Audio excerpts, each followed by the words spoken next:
Good evening. As you may have just seen on the national news, last night the Channel Islands lost one of its most cherished people, Gary Burgess, who died after a long illness with cancer. He was 46.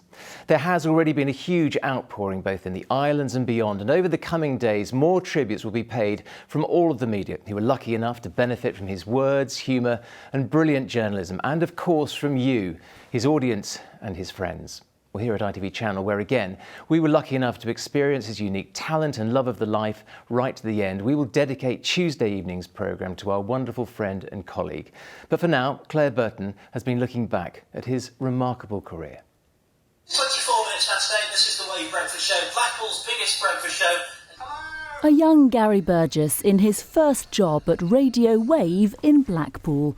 After honing his skills on the mainland, Island Life came calling in 2003 with a job at Island FM in Guernsey, and later the breakfast show at BBC Guernsey, where his passion for politics took hold. Gary loves politics, so he just has a knack for getting to the point, to the heart of the matter. So what, you and I would like to know about, but maybe don't have the opportunity to ask the questions of the people in power.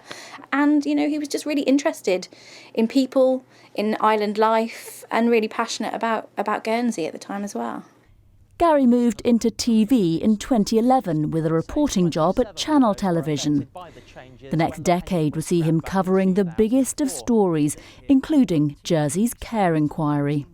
He had that professional skill in getting the story over without detracting from it, and very importantly, getting the interviewees, for example the survivors, to tell their stories.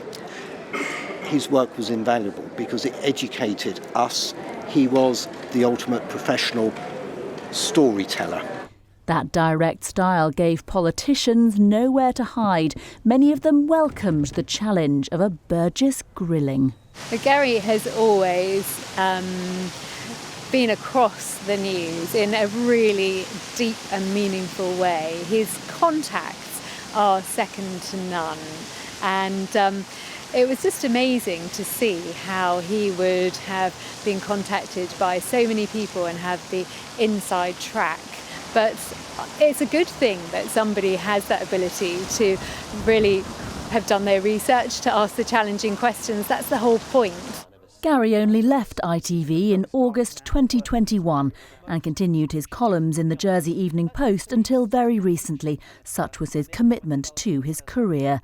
Gone too soon, but he leaves an indelible mark on island life.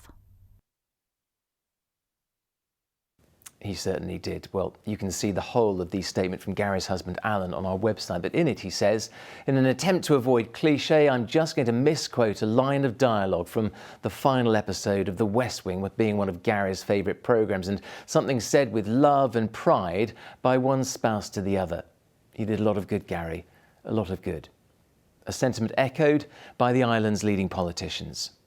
I had a number of very frank discussions with him off-screen around how he was approaching his terminal condition, and I know his exchanges with other islanders and his whole public approach to it has been truly inspiring in terms of his frankness and his bravery. I think we'll look back, those of us who know him and those of us who've worked with him or experienced the quality of his work, in 10, 15 years' time I think, goodness me, this man's still, his memories are still around, his work's still around, the quality of the things that he did is so good that it will just carry on forever. And so say all of us. Well, look, we know how much Gary loved and used social media, and that's where people turn to today to share their condolences, tributes and kind words for our wonderful colleague. Here's just a tiny part of what's been said so far. Oliver Wilderspin wrote, Gary was a true legend here in the Channel Islands. Everyone loved him. And without his work over the years, our politics would have been very different. We've lost one of the greatest Channel Islanders. G. Moran said, so incredibly sad, we'll miss your smiling face, wild shirts and wonderful journalism. Rest now, Gary.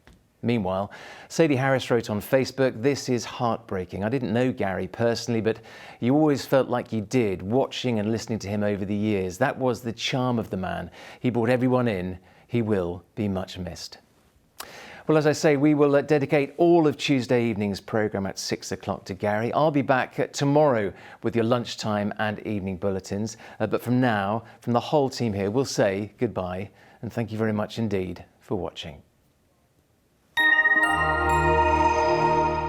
Hello again, good evening. Things looking pretty unsettled over the next few days, certainly pretty wet tomorrow, blustery as well.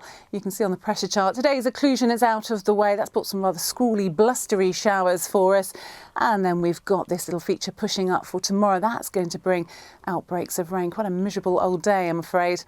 But for this evening and overnight, there still could be some blustery showers around, but they'll tend to ease away later on. Things becoming drier, some clear skies around, and temperatures not falling too far, just down to around 9 degrees. Now, tomorrow there is a tide alert for Guernsey at around 6:40 in the morning. We've got this band of rain pushing in. It really could be quite heavy, generally quite a miserable old day. The wind's moderate, occasionally strong, so still quite blustery. I think there could be a bit of mistiness around as well, but temperatures holding up pretty well under all this, bit academic perhaps, but around 12 degrees. And then looking further ahead, unsettled as I mentioned earlier. Wednesday probably looking like the best day at the moment, driest, brightest, but also quite chilly at around 9 degrees. Those temperatures a little bit up and down, but certainly feeling colder than it has done.